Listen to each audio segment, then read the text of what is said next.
Okay, we are back with more T Swizzle. We got Dear Reader, Midnight's 3 a.m. in the morning.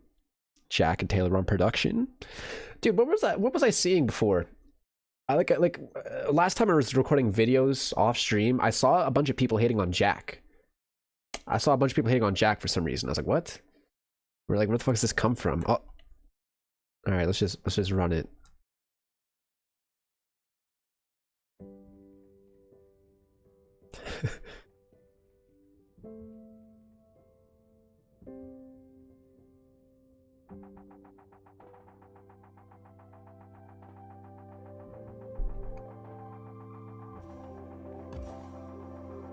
Dear reader, if it feels like a trap, you're already in one. We're all in a trap. Reader, get out your map, pick somewhere and just run. Dear reader, burn all the files, desert all your past lives. Are we the reader? If you don't recognize yourself, that means you did it right. Growth? Never take advice from someone who's falling apart. That's interesting. I kind of agree, but I also kind of disagree because it's like, if someone made a fucking mistake and they're, like they fucked up, falling apart, then you can like learn from their mistake and try and avoid it. But there's some things that you will never learn just from advice. There's some things you need to experience yourself and make mistakes yourself to actually learn it. People could say like, all these things all they want, but sometimes it won't hit you unless you go through it yourself. But I don't think, we should say never take advice. Depends on the person and the situation. Ranting for nothing, no one asked. Someone who's falling apart. Never take advice from someone who's falling apart. Dear reader, bend when you can. Oh, you're right. When you have to. Dear reader, you don't have to answer just 'cause they asked you. Dear reader, the greatest of luxuries is your secret. Dear reader, when you aim at the devil, make sure you don't miss. Never take advice from someone who's falling apart.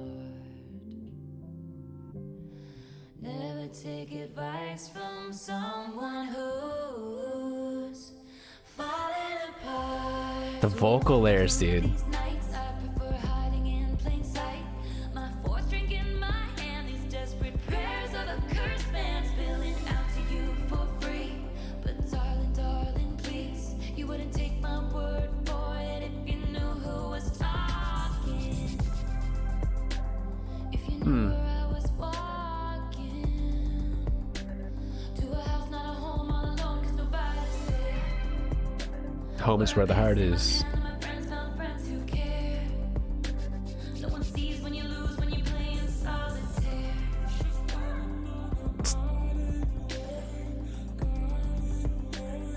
Wait, that's supposed to be, wait. No one sees when you lose when you're playing solitaire. I know it's a game. If you lose, nobody else can see because it's a single player game. But what if you're streaming it? This could also be referencing Taylor losing numerous awards. Dude, Taylor has like 1,000,000 awards. I don't think she cares about losing awards at this point. I don't even know if she truly cares about winning awards at this point. You know what I mean? Like, what else is there left to prove? Where Taylor lost the Album of the Year, where she said, and the days going up to it, everybody comes up to you and says, oh, you got this, you're going to win. And I wish they wouldn't do that, because you don't know if you're going to win, and someone else could win, and someone else very well did. Yeah, so I guess that's where you can kind of get annoyed by it. I can definitely see that.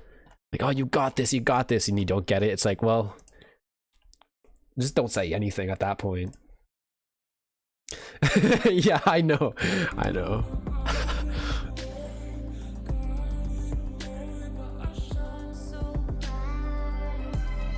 They're fluctuating the pitch.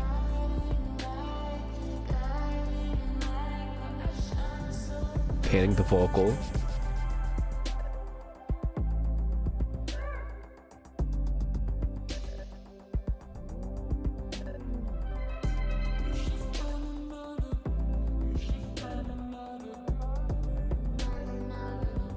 I think Taylor needs to do more pitch down vocal stuff. Like use that effect more often.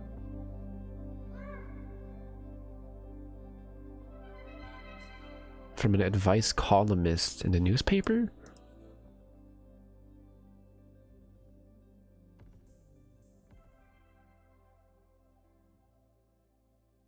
These are not all meant not to be trusted, as the narrator themselves warns the listener not to in the song. Yeah, it's coming to a very isolated, desperate life which provides a fitting final.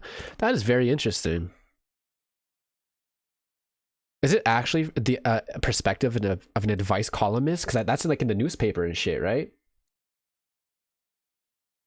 More James Charles collabs? No. What? Who?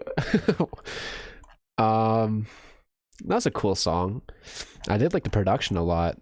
And the one part in the chorus where she takes it up high, that was really sick. If you relate to my songs, get some therapy, babe. I mean... Screaming, crying, throwing up. Okay, dude. Girlies, don't take my advice, please. Okay, Bessie, not tell this to my friends. Okay. I like this one. It didn't really hit too hard for me. Like, even like emotionally. And like, I'm not in the greatest place. But like, I really did like the production. And the writing as well. The writing was really well done, especially with like the perspective of a columnist, an advice columnist. I think that's really cool as well. And how it kind of loops around to not taking her advice because she's also, you know, like that's really cool. The concept. You hate the pitch down vocals. Midnight Rain was too much. I liked Midnight Rain. In Midnight Rain, it sounded like James Charles when pitched down. Really? Is that what people were saying? I never saw that. That's funny. Yeah, it was really trippy. They panned a lot of instruments and stuff, and even her vocal. It was really cool. Keep it elite, man. Keep. What will I rate this one? I'm gonna go like an 8.4. I'm not too big on it. Like I said, I didn't really connect with it, but I do appreciate the writing and the production. So for me, man, 8.4. Cool song, man.